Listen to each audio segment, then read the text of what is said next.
বিসমিল্লাহির রহমানির রহিম। আমি গঙ্গাচড়া বিএম কলেজের পক্ষ থেকে মোসাম্মদ আয়েশা সিদ্দিকা, প্রভাষক হিসাব রক্ষণ। প্রিয় শিক্ষার্থীবৃন্দ, সকলে ভালো আছো নিশ্চয়ই? আলহামদুলিল্লাহ, আমিও ভালো আছি।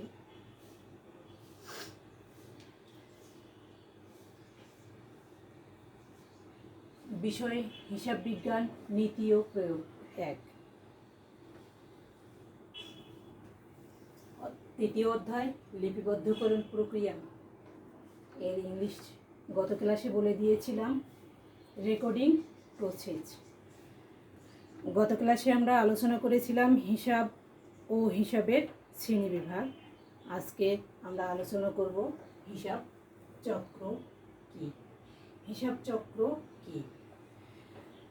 হিসাব চক্র বলতে আমরা সাধারণত গোলাকার বস্তুকেই বুঝি, কিন্তু হিসাব বিজ্ঞানের ভাষায় হিসাব চক্রকে বলা হয় পর্যায়ক্রম, অর্থাৎ একটার পর একটা চলে আসবে, পর্যায়ক্রম। তাহলে হিসাব চক্র কি বা কাকে বলে, বা হিসাব চক্র বলতে কি বোঝায় এটা জেনে নিই।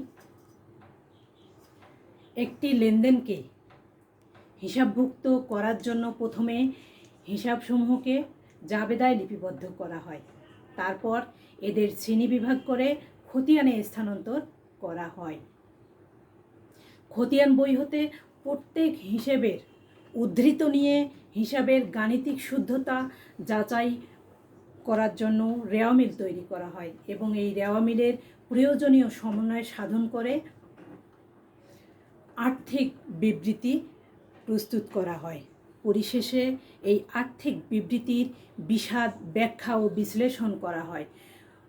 নিয়মিত ব্যবধানের হিসাব পদ্ধতি সমূহের এই পুনরাবৃত্তিকেই হিসাব চক্র বা ইংলিশে বলা হয় অ্যাকাউন্টিং সাইকেল। ঠিক আছে, একে আমরা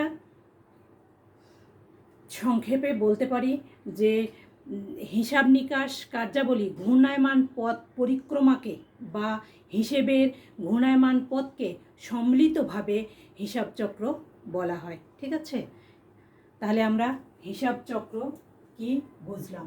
হিসাব চক্রটা পর্যায়ক্রম, চক্র মানে পর্যায়ক্রমে ঘুরতেই থাকবে, একটার পর একটা চলে আসবে। ঠিক আছে, এখন আসা যাক 2 নম্বর কোশ্চেন।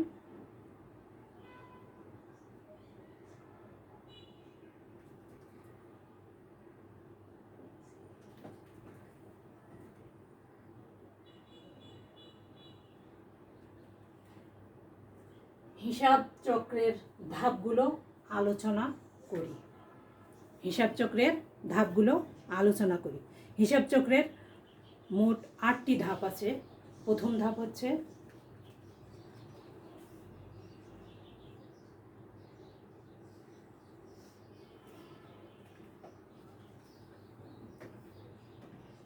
লেনদেন লিপিবদ্ধকরণ।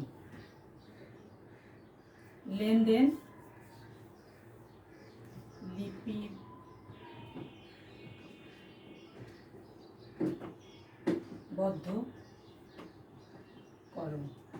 দ্বিতীয় ধাপ হচ্ছে শ্রেণীবিন্যাসকরণ।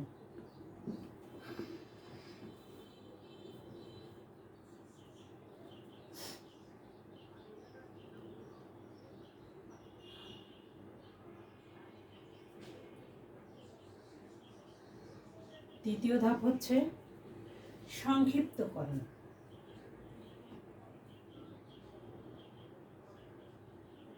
সংক্ষিপ্তকরণ।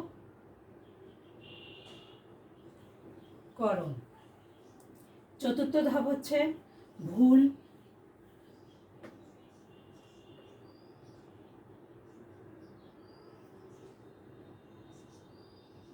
সংশোধন।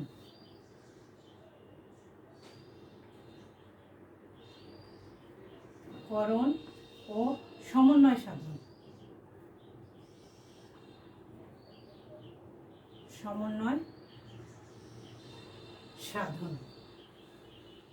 পঞ্চম ধাপ হচ্ছে চূড়ান্ত হিসাব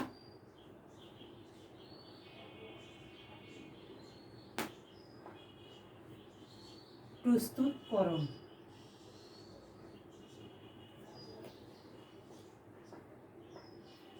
ষষ্ঠ,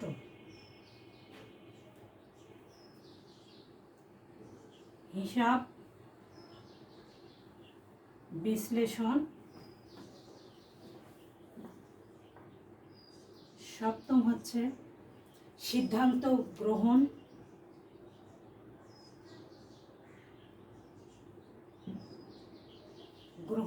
ও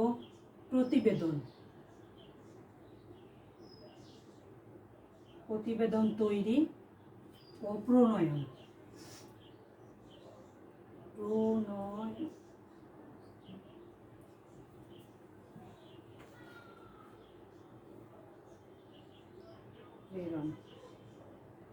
সিদ্ধান্ত গ্রহণ ও প্রতিবেদন তৈরি ও প্রেরণ।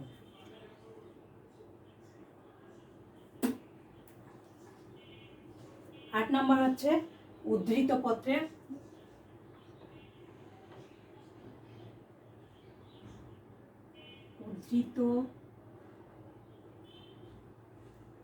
পত্রের দায় সম্পদ, দায় ও সম্পত্তির প্রারম্ভিক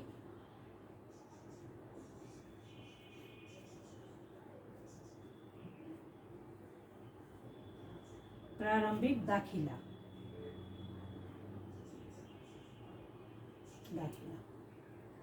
তাহলে হিসাব চক্রের আমরা 8টি ধাপ পেয়ে গেলাম।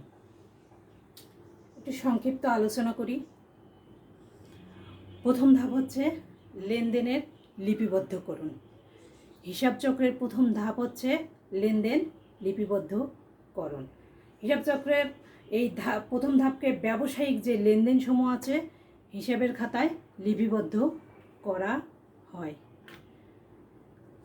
লেনদেনগুলোকে আমরা জাবেদায় অন্তর্ভুক্ত করি। দ্বিতীয় ধাপ হচ্ছে লেনদেনের শ্রেণীবিন্যাসকরণ। হিসাব চক্রের দ্বিতীয় ধাপ কি? দ্বিতীয় ধাপ হচ্ছে লেনদেন শ্রেণীবিন্যাসকরণ হচ্ছে জাবেদায় হিসাবভুক্ত করার পর ব্যবসায়িক লেনদেন সমূহকে বিভিন্ন শিরোনামের অধীনে লিপিবদ্ধ করে লেনদেন সমূহকে প্রধান হিসেবের বইতে স্থানান্তর করা হয়। এটাকে আমরা কি বলি? খতিয়ান। এর নাম আমরা খতিয়ান বলি।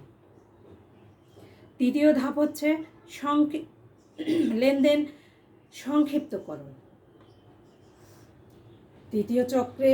হিসাব চক্রের তৃতীয় ধাপে প্রক্রিয়ায় খতিয়ান অন্তর্ভুক্ত হিসাবসমূহের জেরগুলোকে একটি বিবরণীর মাধ্যমে সংক্ষিপ্ত প্রকাশ করা হয়, যা রেওয়ামিল নামে পরিচিত। খতিয়ান বইতে হিসেবে লিপিবদ্ধ করার পর হিসাবগুলো গাণিতিক শুদ্ধতা যাচাইয়ের জন্য রেওয়ামিল তৈরি করা হয়। রেওয়ামিল হচ্ছে খতিয়ানভুক্ত হিসাবসমূহের জেরের একটি তালিকা। রেওয়ামিল উভয় দিকের মিলে যাওয়ায় একে লাভ লোকসান হিসাব এবং উদ্ধৃত হিসাব প্রস্তুত করা হয়। ঠিক আছে। চতুর্থ হচ্ছে ভুল সংশোধন ও সমন্বয় সাধন বা মিলকরণ। হিসেবের গাণিতিক শুদ্ধতা যাচাই করার জন্য রেওয়ামিল প্রস্তুত করা হয়।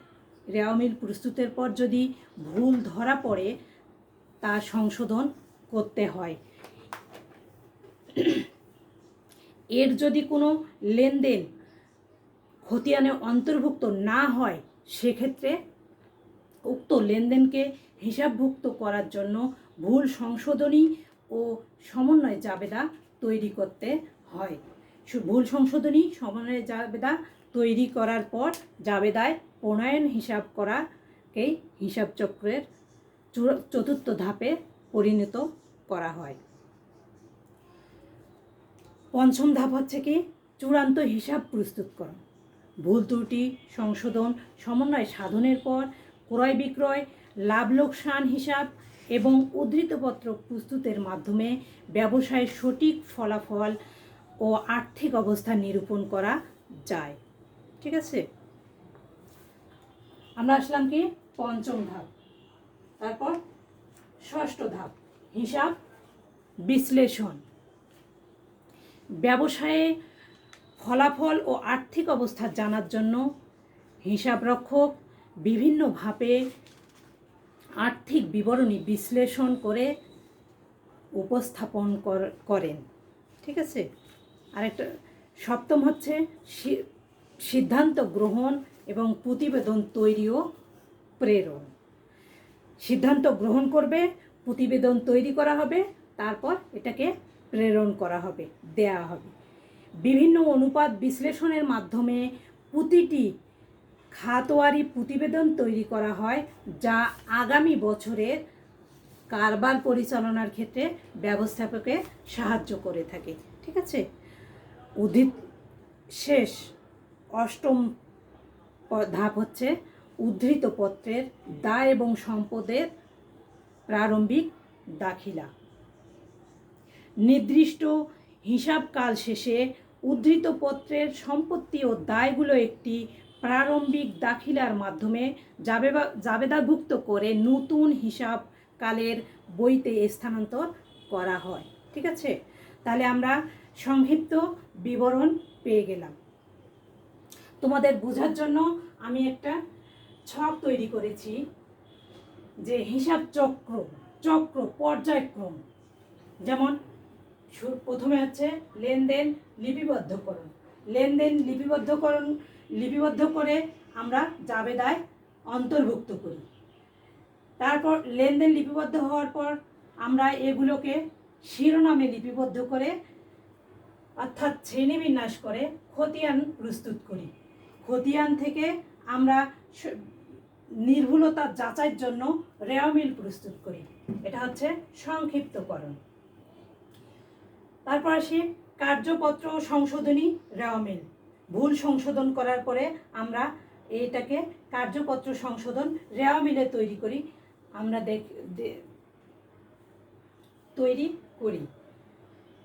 এরপরে আসি কি চূড়ান্ত হিসাব প্রস্তুতকরণ। অর্থাৎ আমরা রেওয়ামিল প্রস্তুত করার পর আমার লাভ লোকসান হিসাব, উদ্ধৃত পত্র হিসাব দুদিকে মিলে গেছে কিনা তা প্রমাণ করি। এরপরে আসি হিসাব বিশ্লেষণ। হিসাব বিশ্লেষণকে আমরা অনুপাত ও অন্যান্য